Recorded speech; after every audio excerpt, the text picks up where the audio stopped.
I would like to know a little bit about how.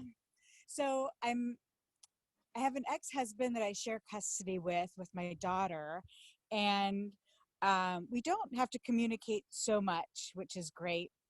Um, and where I'm having issues though is when I either go to drop off my daughter or he comes to my house. It's usually when I go to drop off my daughter.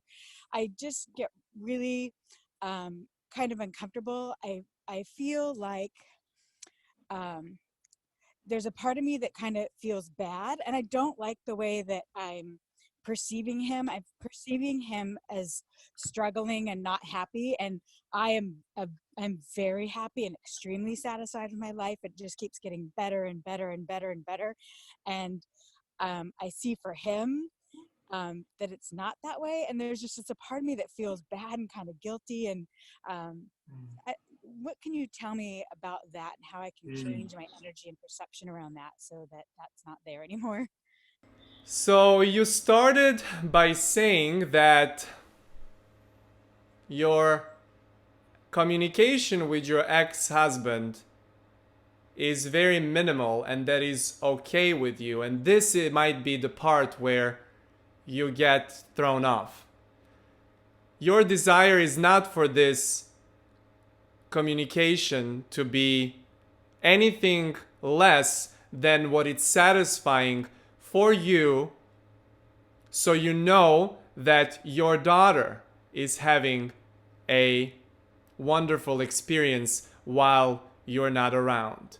The sense of responsibility and how your child will respond with somebody you might not observe as constantly happy the way you observe yourself is a natural feeling for a parent of their children of all age. This feeling of wanting to make sure to protect your child at all times, even if it is from some not so connected experiences of her father. But your child is so powerful. Your child knows so well where this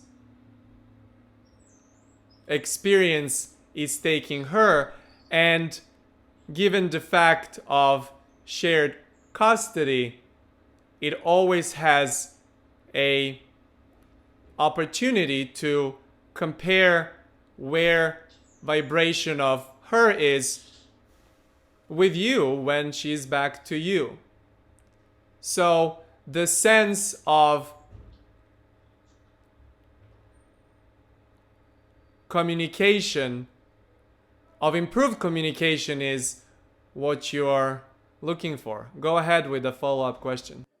Yeah, so it's interesting. Yeah, I actually feel really good about my daughter's experience over there, even knowing that she's experiencing watching him in contrast and whatnot. I remember hearing an Abe clip um, a while ago about how sometimes it's great for kids to live in split homes because they can see like such a vibrational difference and cause and effect of different vibrations. So I'm good about that. I'll give you an example of my last drop off with my daughter.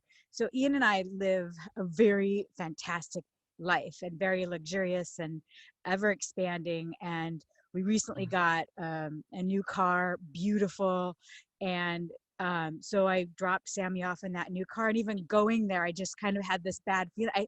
It's like I feel bad that I'm doing so well and he's not doing as well. It's this kind of almost like a guilty feeling or feel sorry for him. That's what I don't like to feel. I don't like to feel sorry for him. I want to see him as thriving in his own way and less about in comparison to me. Does that make sense? Yes. So your desire for somebody in your life experience to have a better life experience for themselves. What is the comparing tool that you're using, measuring tool for this person's increase or decrease in satisfaction is our curiosity. Hmm. This is his experience. And measurements that you have within you will never fit to any other person, not even your daughter, little less to a grown person. So, this understanding and that this person has their own system of measurement of their own satisfaction is the starting point of you being able to see actual changes for what their next and next and next and next level of satisfaction is. So, what you want to focus on is not comparing his experience with what you're experiencing, because that is happening in the moment. You can only compare from the perspective of self, and that is okay. But if you do want to find a better feeling while observing somebody else's life, in this case, somebody as a figure very important, and it will always be important in your life, is to understand that what feels like this much of change in satisfaction, it might feel like this much of satisfaction to somebody else, or even bigger than yours. So, searching for what is the baseline, or observing what is somebody's baseline for satisfaction, and then observing what is the change. Even then, we just tried to figure this out and conjured, but we can, because it's impossible to do.